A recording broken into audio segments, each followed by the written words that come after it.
पर कहने का मकसद यही है कि शुरुआत तो साकार सगुण से ही होती है। इसीलिए इतने रूप भेजे गए, इसीलिए इतने अवतार भेजे गए, ताकि उसकी सत्ता को जानने के लिए हम अनुभूति कर सके। यस, तो यस, चित्र में विचित्र को देखना, ये तो मुरली का महावाक्य है। तो वो भावातीत है ना, निराकार भावातीत है, उसको तुम्हारे भाव से कोई लेना देना नहीं। लेकिन तुम कृष्ण को देखो, कितना भाव से भरा हुआ है कितना भाव। छोटा कृष्ण, छोटी सी छाछ के लिए, छछिया भर छाछ के लिए सब नचाते थे, और वो नाचता भी था। कृष्ण का इस रूप को देखो, बच्चे वाले रूप को, कितना मस्त है। वो तीनों पूरे ब्रह्मांड का मालिक होते हुए भी वो गोपियां छोटी सी कि चल तेरे को छाछ दे दूं, माखन दे दूं, पहले नाच के दिखा। जैसे छोटे बच्चे को नचाते ना, चल पहले नाच के दिखा, फिर तेरे को चॉकलेट दो।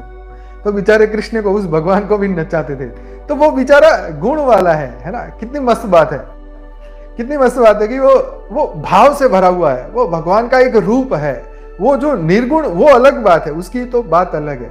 लेकिन जो गुण के साथ धरती पे आया, वो कितना प्यारा इंसान है, कितना प्रेम है उसके अंदर, कि तुम जो बोलो वो करने को तैयार, तुम प्रेम करो प्रेम करने को तैयार, तुम लड़ो तो लड़ने को भी तैयार, तुम आंखें दिखाओ तो आंखें दिखाने को भी तैयार है। जितने भी भाव मनुष्य में भरे, उसी भाव के साथ वो सगुण साकार में आया। किसके लिए आया बताओ?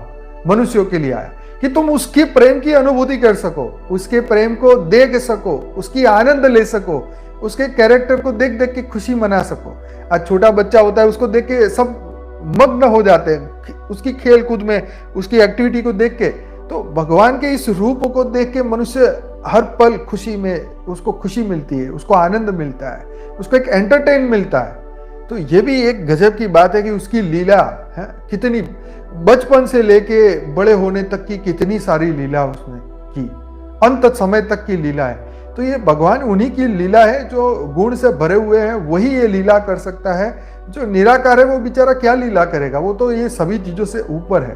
तो उस तक ध्यान लगाने वाला, तो इन सभी से परे होते होते होते ऐसी 100 स्टेप चढ़ते चढ़ते, सभी भाव से धीरे धीरे ऊपर उठते उठते उठते उठते, जब भाव से ऊपर उठ जाए तब निराकार से हमारा ध्यान लगेगा। सही है, भक्ति मतलब भक्ति का ही फल आगे आपको ज्ञान मिलने वाला है, लेकिन भक्ति भी तो करनी पड़ेगी ना। तो ये सेवा करते करते करते जब तुम उसके समान बन जाते हो, मन जब उसमें लग गया, तब तुम उसके समान बने, और तब उसके गुण तुम्हारे में ट्रांसफर हुए, तब बुद्धि मिली, तब उसकी भक्ति मिली, तब उसका शक्ति मिली, तब हमें ज्ञान हमें प्राप्त हुआ, और ज्ञान से हम उसके समान बनना शुरू हो जाते हैं। और जैसे जैसे हमारी ज्ञान की, हम ज्ञान स्वरूप बनने लगते हैं, तब बुद्धि उपरांत उस निराकार को ढूंढने के लिए हम एलिजिबल बन जाते हैं। मतलब अब हमारी एलिजिबिलिटी है कि अब हम उस निराकार, निर्गुण निराकार से जुड़ सके।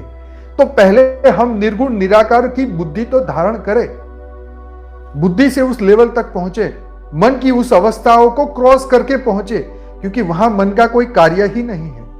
तो मन की उस अवस्था से ऊपर पहुंचेंगे, तभी तो तुम निर्गुण निराकार से ध्यान लगा पाओगे।